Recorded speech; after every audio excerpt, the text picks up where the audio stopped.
Bonjour à tous et bienvenue sur ce nouveau podcast Goliath. Cette semaine, on va essayer d'être assez rapide, hein. On va faire un récap de ce qui s'est passé au mois de juillet, à la fois sur les marchés américains et sur les marchés européens. Et puis ensuite, on va passer à l'histoire qu'a marqué ces dernières semaines, c'est la panne de CrowdStrike et donc ce qui a entraîné une panne de 8,5 millions d'ordinateurs Windows. Donc c'est parti. Aux États-Unis, on a un mois qui est pour le moment marqué par les élections américaines, hein. On le voit, les candidats commencent à être en campagne. Donc Biden s'est retiré des élections. Trump, quant à lui, s'est fait tirer dessus, mais ça l'a pas déchauffé pour se présenter et pour continuer à être candidat. Et on a des marchés américains qui reculent, alors notamment le Nasdaq qui lui perd 3,39% sur le mois. On a un S&P qui lui est en baisse de 0,77%. Et on le voit, hein, on voit que les investisseurs se tournent et s'orientent désormais vers des valeurs un peu plus stables, un peu plus dites de long terme, avec un Dow Jones 30 qui lui est en hausse de 1,90%. On va avoir aussi à partir de la semaine prochaine les résultats d'entreprise du deuxième trimestre. On a déjà eu quelques entreprises comme Tesla qui ont publié, mais on en aura d'autres qui risquent de publier.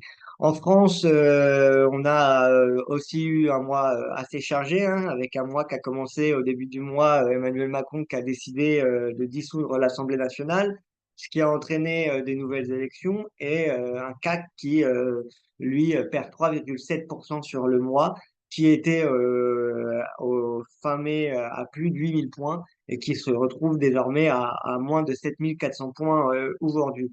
Donc voilà à peu près ce qui s'est passé pour les marchés américains et les marchés européens. Maintenant, on va venir au thème qui nous intéresse, hein, CrowdStrike. Donc, CrowdStrike est une entreprise américaine de cybersécurité qui a été fondée en 2011, qui est aujourd'hui une des entreprises les plus utilisées par les entreprises du Fortune 500, donc Microsoft, Google et toutes les grosses entreprises que vous pouvez avoir en tête et donc qui est utilisé justement pour sécuriser les données, notamment tout ce qui est données cloud.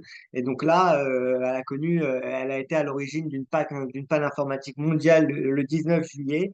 Alors, en essayant de faire justement une mise à jour dans son logiciel, il y a eu un problème et il y a eu des données problématiques qui ont été éjectées dans la mise à jour. Et donc, ça a créé un bug sur 8,5 millions d'ordinateurs Windows, c'est pas rien. Ça a créé ça a créé un écran bleu, les gens ne pouvaient plus avoir accès à leur ordinateur, créé une panne mondiale.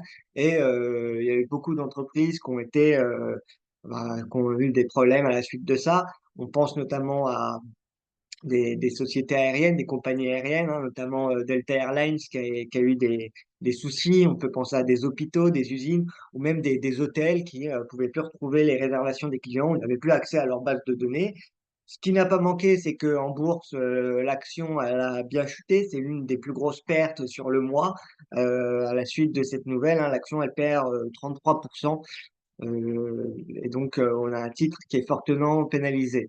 Voilà. Comme je le disais, maintenant, on va avoir les résultats du deuxième trimestre. C'est ce qu'il va falloir devoir suivre. Et puis, au mois de septembre, on va avoir la continuité des élections américaines, hein. Ça devrait repartir de plus belle. Donc, on risque d'avoir un peu de volatilité sur ces prochaines semaines. Donc, restez à l'affût.